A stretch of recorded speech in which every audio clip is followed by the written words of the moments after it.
Greetings, viewers! I come before you today as a member and representative of Hattori Hanzo and the Ninjas, wherein I am known as Satori, the Soul Seer. By all means, come visit us in Nagoya someday and experience all the wonders that Aichi Prefecture and Japan have to offer you. But for now, let us discuss Ninjutsu. Today we shall discuss the basic elements that make up all things in the world, according to traditional ninjutsu, and how these elements were utilized for combat and escape during the Sengoku and Edo time periods of Japan's history. First, let us list the 5 basic elements. Yes, you heard me correctly, not 4 but 5 basic elements. If you thought the basic elements were earth, wind, water, and fire, then you are mistaken, my friend. Ah, yes, of course, I know what you mean, because I watch anime. It is the same as the 5 chakra natures: earth, wind, water, fire, and lightning! Wrong again!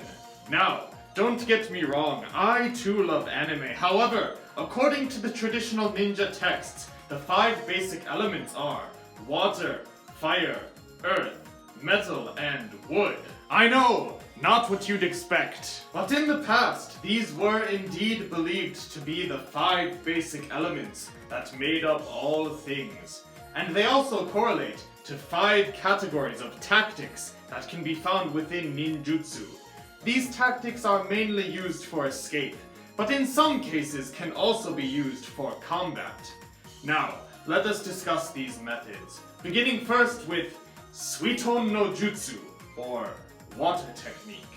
If you watch anime, perhaps the first thing you imagine is something like water style, water dragon jutsu, or if you prefer subs over dubs, SUITON no JUTSU. And then a massive dragon made of water rises up and attacks the enemy! And so on and so forth. However, I am here to tell you today that, unfortunately, real ninjutsu is nowhere near that flashy.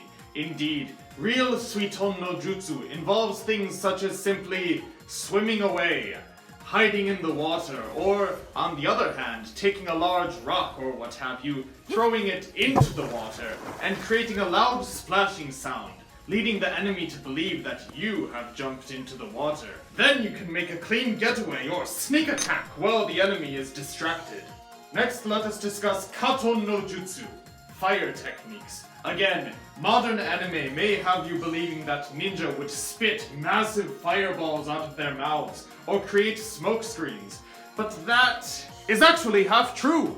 True, ninja did not spit fireballs out of their mouth. However, they did indeed create smoke bombs to startle or blind their enemies. Ah yes, we were in fact quite skilled with fire and explosives back in our day, creating smoke bombs, guns, landmines, and even shrapnel grenades, all with the use of gunpowder, which we made from various minerals, plants, and animal excrement. Both 1 and 2, if you get what I mean. In addition to using such items, ninja were also well known to start fires within enemy territory. Then, in the midst of all the confusion and destruction, the allied forces would invade and defeat the enemy forces, whilst the ninja makes a clean getaway.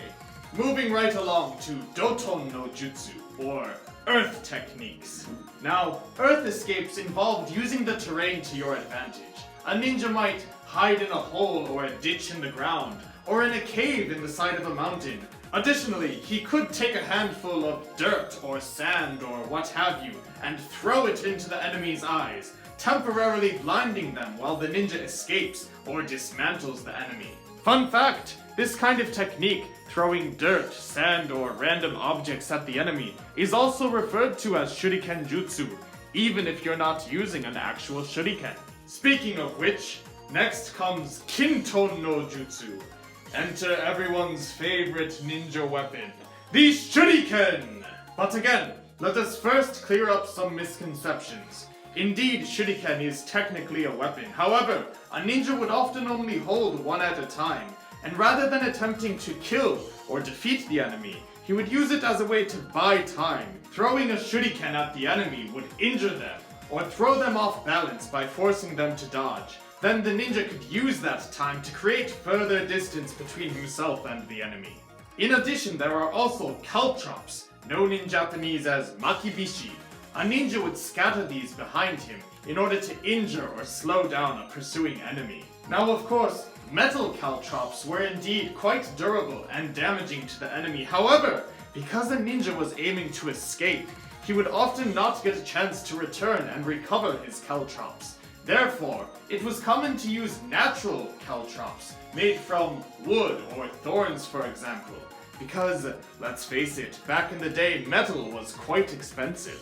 Speaking of expensive, ninja would also occasionally use money. I just not! Indeed! If you scatter money on the ground, a greedy enemy is likely to stop and pick up some of that sweet moolah. So when a ninja made it rain, it was not with SUITON no Jutsu, but rather with KINTON, metal techniques. Lastly, let us discuss TONSOUJUTSU no Jutsu, or wood techniques.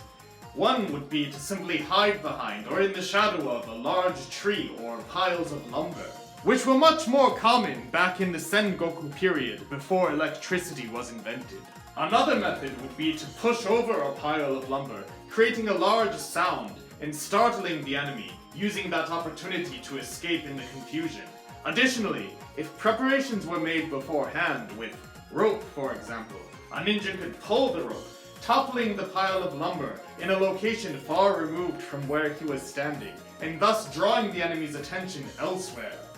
Alternatively, a ninja could simply throw something up against a tree, using the resulting sound to lure or mislead the enemy toward or away from a certain spot. What say you, dear viewers? I know, these techniques are not nearly as flashy as the ones you've seen in anime. However, real ninja are only human, just like you.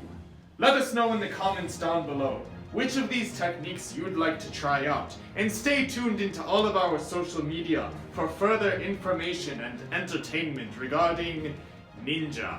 May we meet someday in the land of Aichi, Japan. But until then, stay strong and fare thee well. DOTON!